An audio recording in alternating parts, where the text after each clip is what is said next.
Hey mamas, welcome back to Proverbs 31 Fitness. I'm Dr. Emily, pelvic health physical therapist and mama to 4 under 4. I help mamas heal to become themselves again after having babies. I'm so thrilled that you're here.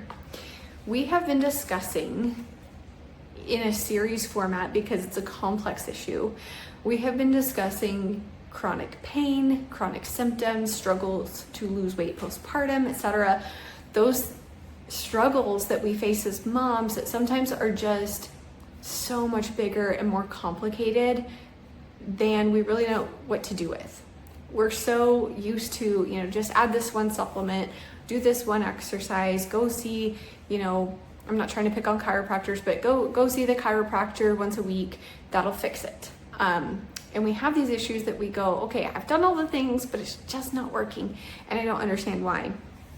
And this is a very big passion of mine because these are the issues that become identities. And I really want to bring you the encouragement to understand this is not who you are. This is where you are stuck right now because of the things going on in your body and your nervous system. So this is not who you are. This is a struggle that you are not breaking through because we're not addressing the root cause. So I hope that brings you some hope. And the next installation of this series, which if you're just joining this week, I do recommend that you go back to the beginning, listen to all these segments because there's so much wisdom and truth in each little piece of it. And we just don't have, 5 hours to sit down and dissect it all. If you're a busy mom like I am, we've got like 10-15 minutes and that's it. So that's what I've really tried to do is break this into little chunks so we can digest it, we can implement it, we can get some hope and inspiration and change each and every week as we're tackling these tough issues. But the little chunk of it that I'm going to discuss today is how stress actually changes your body's reaction to pain and how it experiences pain. This one is just mind-blowing. And I have a lot of different reading recommendations if you would like to go down that rabbit hole. As always, let me know. But the analogy that I'd like to use here is an alarm system. So I'm going to kind of paint this picture for you, right? If you are a mom and you're realizing, oh my gosh, I just had to apologize to my toddler for the 3rd time today for snapping at them. What is wrong with me? When did I become this woman? I am so heartbroken that this is who I am. This is not the mother I wanted to be. What the heck is wrong with me? Why can I not snap out of it? Why can I not be more patient? What is going on? What I want you to understand is the way that our brains and our bodies connect is essentially like an alarm system on your home, right? Like if you have an alarm system where, if the door opens or a window is opened and you have it on alert, the alarm system goes off, right? Which is great. It's good to know. It's good to keep ourselves safe.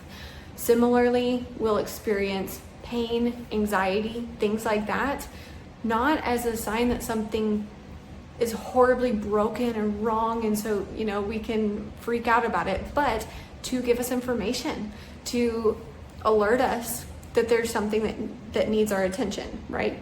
Pain means stop. Stop doing that. I need to show you that this is something we need to stop doing. Anxiety is a key, like this is important, pay attention. Right? So it's not inherently bad.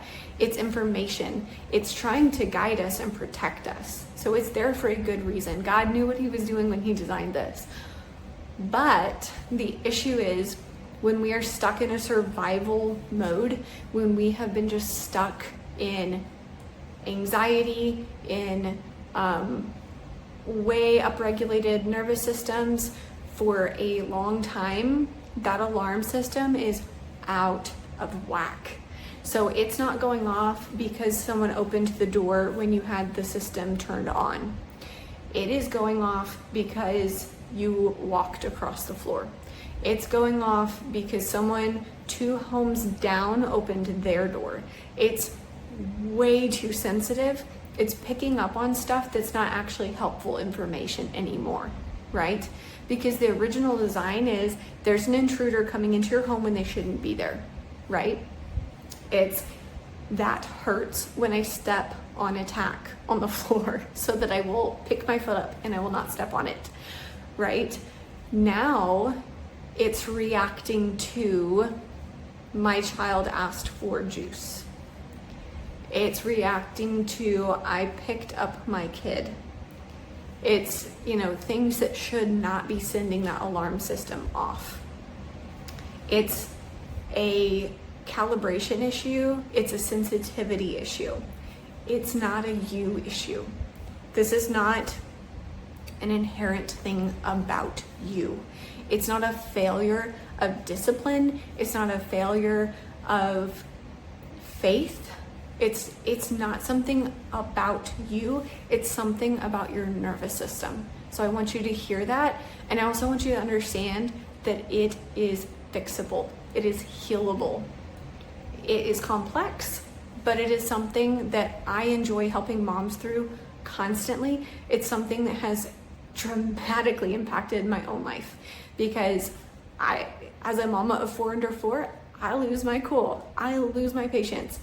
And it's something I still struggle with. It's not something I have all figured out, but it is something that I have seen remarkable changes in my own walk and in my patients' walks with their children as we are addressing these root causes in our nervous system and implementing strategies to actually heal that sensitivity so that when we do feel anxious, when we do feel pain, it is actually accurate information rather than way overly sensitive and not helpful information.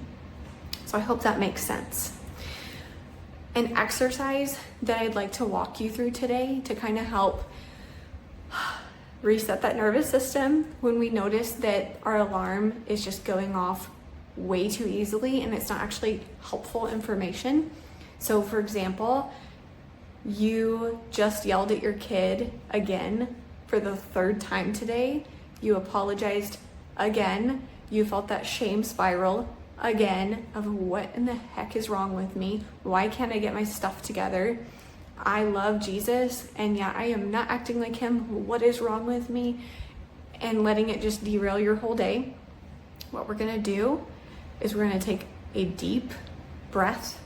We're gonna inhale for 4 counts, hold for 4 counts, exhale through our mouth for 8 counts, hold for 4 counts. We're gonna do that at least twice. After we do that, we're gonna look around the room that we're in. We're going to find 5 items that are the same color. So, for example, right now, I'm going to look at things that are white. I'm going to look at them, they're all the same color, but I'm also gonna pick things that are a different texture that my brain knows physically feel different if I were to brush them, right? So I see a white bookshelf, I know that's smooth.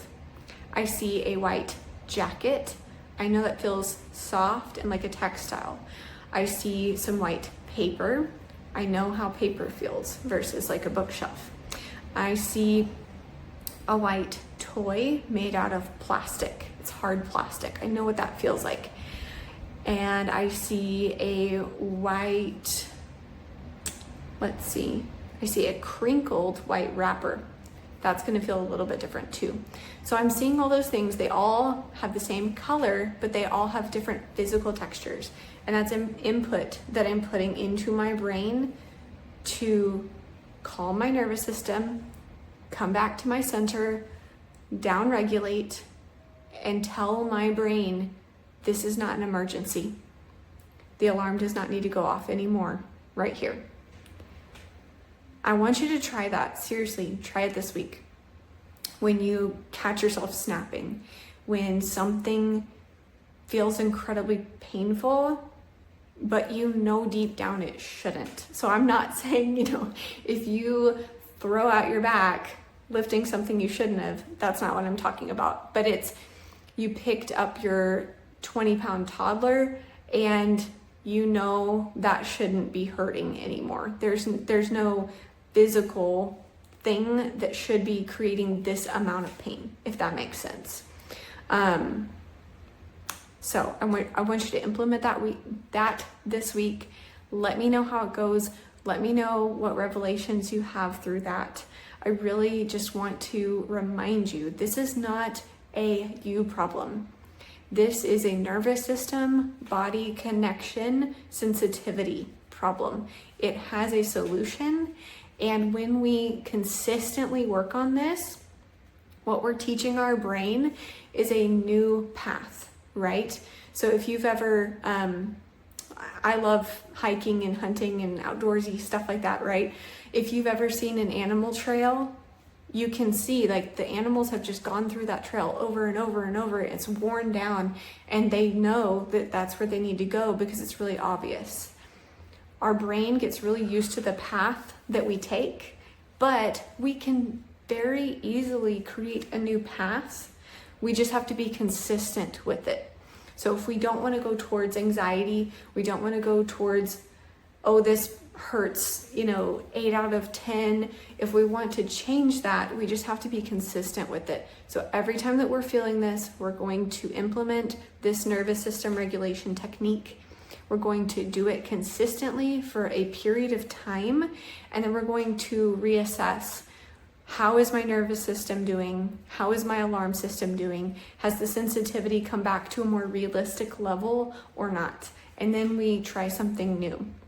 We don't try this once and think that's going to fix everything. But it isn't something that you cannot change. It is something that is healable. Looking at my notes to see what else I was going to discuss because mom brain. I would love to leave you with this Bible verse this week. This is one that helps me a ton. It is Philippians 4:6-7. Do not be anxious about anything, but in everything by prayer and supplication with thanksgiving, let your requests be made known to God. And the peace of God, which surpasses all understanding, will guard your hearts and your minds in Christ Jesus. And I've seen this discussed in a way that was so convicting because it was saying, it's not one of those like, oh, don't worry about it. Hakuna Matata, no worries. It was actually, it was one of those like you're actually being disobedient to the Lord when you choose to worry about things that he's told you not to. That hits a little bit harder. So it's not about you are failing, right? It's not about you're failing because you're worrying or you're being anxious. It's my job as a Christian to surrender that worry, to surrender that anxiety to the Lord, to give it to him and say, Lord, I know that me worrying about this is not going to make it better. I trust that you've got my back. I trust that you want what is best for me. I choose to lay this at your feet, to know that you can heal absolutely anything and that you will because you love me and because I'm surrendering it. That's the key. And that's where the peace that surpasses all understanding, that's where that comes from. Of as much as I want to grab this steering wheel and find a way to fix this, I know God is going to, and I give it to him. And using these nervous system techniques to just turn down the intensity of our alarm system, recalibrate that sensitivity so that we can step back into the woman that God created us to be the mother that he is calling you to become. I hope this was helpful. I love each and every one of you. I hope you have a blessed week, and I'll chat with you soon.